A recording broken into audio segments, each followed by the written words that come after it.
नमस्कार दोस्तों, मेरा नाम दीपिका है और मैं आपके साथ अपनी जिंदगी का रोमांचक अनुभव शेयर करने जा रही हूँ। यह कहानी मेरी और मेरे भाई की है।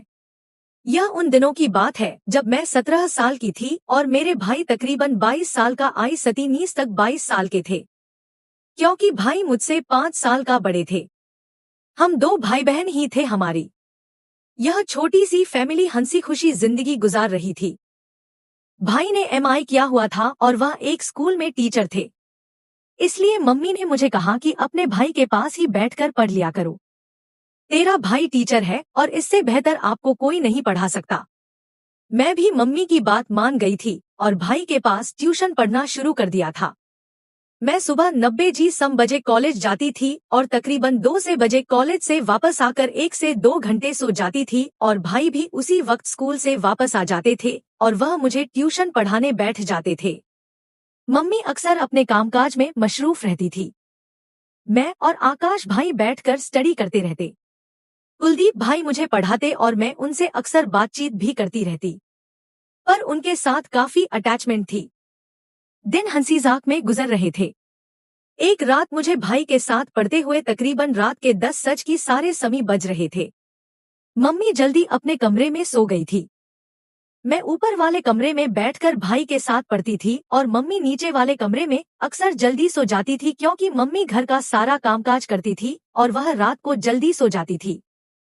इसलिए वह रात को जल्दी ही नींद की आगोश में चली जाती थी। मैं और भाई तकरीबन रात 10-20 स्टेज आई गई सी बजे तक जागते रहते थे। भाई के साथ ट्यूशन पढ़ने के बाद मैं भाई के कमरे में बैठी उनसे बातचीत करती और फिर अपने कमरे में जाकर सो जाती थी। हमारा कमरा अलग अलग था। उस रात भाई मुझे पढ़ा रहे थे और उनकी नजर मेरे पूरे शरीर पर थी। मैं जान चुकी थी कि आज भाई की नीयत मुझ पर खराब हो चुकी है। जितनी जल्दी हो सके मैं उठकर जल्दी से अपने कमरे में चली जाऊं। मैंने भाई को कहा, भाई बाकी पढ़ाई कल करेंगे, अभी मैं थक चुकी हूँ और मैं सोने अपने कमरे में जा रही हूँ। भाई कहने लगे, नहीं दीपिका, अभी तुम्हारा टेस्ट भी है और तुम्हें उसकी भी तैयारी खूब करवाऊंगा। मैं भाई के पास बैठकर पढ़ना नहीं चाह रही थी, मगर भाई ने मुझे जाने ना दिया। इसलिए मैं उनके पास बम शान निशा अंसी और सेका ऐट गई। आकाश भाई मुझे पढ़ा रहे थे और समझाने के बहाने से मेरे शरीर को टच कर रहे थे। आकाश भाई का हाथ कभी मेरे बाजू पर आ जाता और कभी कंधे पर। कई बार मैं उसका हाथ अपने कमर पर भी महसूस कर रही थी। मुझे अजीब सा महसूस हो रहा था, मगर मैं उठकर भी नहीं जा सकती थी कि भाई ने कहा था मैं तुम्हें टेस्ट की तैयारी करवाऊंगा, इसलिए तुम्हें आज जल्दी नहीं सोना। मैं भाई के कमरे में ही बैठी हुई थी। अचानक लाइट बंद हो गई। मैं डरकर भाई के गले से लिपट गई। भाई को भी जैसे मौके की तलाश थी। उन्होंने मुझे गले से लगाया और अपने सीने से दबा लिया। हमारी हालत इस तरह थी कि मेरे सामने वाले पहाड़ भाई के सीने से टच हो रहे थे और मैं भी कुछ सुकून महसूस कर रही थी। मेरी नीयत भी भाई के साथ बदल चुकी थी। अब मैं भी चाहती थी कि भाई मेरे साथ वह सब कुछ करें जो एक मर्द औरत के साथ करना चाहता है। फिलहाल मेरे लिए यह बात गलत थी, क्योंकि वह मेरे सगे भाई थे और मैं उनके साथ कुछ भी करना नहीं चाहती थी। मगर जब घी आग के पास पड़ा हो तो वह पिघल ही जाता है। मैं भी पागल हो चुकी थी और भाई के साथ वह सब कुछ करना चाहती थी। लाइट तकरीबन 1 घंटे तक बंद रही।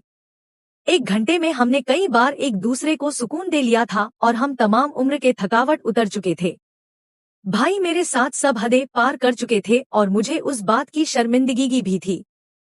वह मेरे सगे भाई थे और मैंने जो उनके साथ किया बहुत गलत किया। मुझे यह नहीं करना चाहिए था, क्योंकि भाई बहन का रिश्ता बहुत पवित्र होता है। मगर नादानी में यह सब कुछ हो चुका था और मैं भाई से बहुत शर्मिंदा थी और भाई भी मुझसे शर्मिंदा थे। मगर मैं समझती थी इसमें कसूर सिर्फ मेरा ही नहीं, भाई का भी है, क्योंकि वह मुझे रोकते तो मैं यह सब कैसे कर सकती थी। आज इस बात को 6 साल गुजर चुके हैं। मेरी शादी हो चुकी है, मगर आज भी जब मैं भाई के साथ मिलती हूँ तो मुझे उस बात की बहुत शर्मिंदगी की होती है कि मैंने अपने सगे भाई से वह रिश्ता बनाया जो मुझे अपने पति के साथ बनाना चाहिए। जो कुछ भी हुआ था वह बहुत गलत हुआ था, मगर इंसान अपनी ख्वाहिश के हाथों गुलाम बन जाता है और ना चाहते हुए भी वह सब कुछ कर जाता है जो उसे करना नहीं चाहिए।